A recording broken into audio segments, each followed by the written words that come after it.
Okay, so I've spent around the past 2 years of my life trying to make the absolute best YouTube shorts. And specifically, one of the most important parts to that is making a good hook to the short. So really, I've learned you should concentrate almost all of your time making the first 3 seconds of the video as watchable as possible to reduce the amount of people that instantly leave. And then you actually have a chance to keep them for the rest of the video, get a good retention rate, and end up blowing up. But really, those first 3 seconds are like the most important part of the video. And I kind of already had my own framework of how to make a good hook, and my results with it were pretty good. On my main channel where I would post juggling videos, I got to 370,000 followers by mastering hooks. And on my faceless channels, we're making multi-$1,000s per month by not only making good shorts, but again, by specifically making really good hooks that actually grab people's attention and cause them to watch the video. And so that's one of my value props of this channel. I'm fully transparent about everything I do and how much I make from it. So this is one of our faceless channels, $3,000 in revenue in the past 28 days, and then an extra $3,000 if you add in the music royalties. And this is one of my faceless channels, and again, pretty big history of me doing this with my juggling channel, and so I know what I was doing was at least working to some degree. But recently I saw something on shorts that actually kind of changed my mind on how I looked at hooks and undermined the initial framework that I had when I thought about hooks in the first place. And so I used to think the most important part of a hook is what you say. So I would try to come up with like the best, most attention-grabbing words that I possibly could come up with and use that to grab people's attention. So I did that on my juggling channel. I did that initially on my money channel where I would post these types of videos but as shorts. And I did this on my faceless channels by making the text of the first 3 seconds the most grabbable moment. But I saw something from Diary of a CEO, the podcaster, that actually kind of changed my mind on something, which is that the verbal hook, or what is actually said, isn't even necessarily the most important thing. And the reason is because humans can respond to what they see way faster than they can respond to what they hear. And what really solidified this for me was when I saw one of the biggest podcasters ever, who is some of the most viral clips on social media, posting videos where instead of putting captions on the screen like this, the first 15 seconds of the clip is a text hook. And so this video right here, 5.2 million views. We'll quickly listen to this. Marijuana is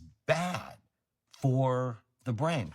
So that is a good verbal hook, but I think what's even more interesting is you have one of the biggest podcasters in the world, and instead of doing a verbal hook as the only thing by actually having captions on the screen that show that verbal hook, he actually puts a text hook on the screen that's completely different. So if you look at this, for the first whole like 10 seconds of the video, it's still this text hook until 12 seconds in, finally, he actually starts the captions on the screen. And then he also has this "do you agree" thing in red up here that's, again, trying to catch the person's attention. And what I think is the most interesting about this is, again, it plays to the fact that humans can process what they see on the screen, even subconsciously, way faster than they can process how long it takes you to say whatever you're trying to say. So when I look for just 1 second and I see this, I can probably subconsciously even process dangerous marijuana, bad, before I can process anything that he actually says in the clip. And Diary of a CEO does this consistently. This is why we don't post 7 episodes of the Diary of a CEO a week. He'll start with a text hook that says, "This is why we don't post 7 episodes of Diary of CEO a week," and the captions don't actually come in until that visual hook has been established. He's prioritizing the visual hook, or what is seen, giving the most amount of information in the shortest amount of time, over actually putting captions on the screen. And so this is a strategy that I might use for the shorts for my video, but I just thought this was really interesting, showing how the visual hook can matter way more than the verbal hook. And again, it's simply because of the fact that humans can process visual information way faster and with way more objects than they can actually process verbal information or audible information.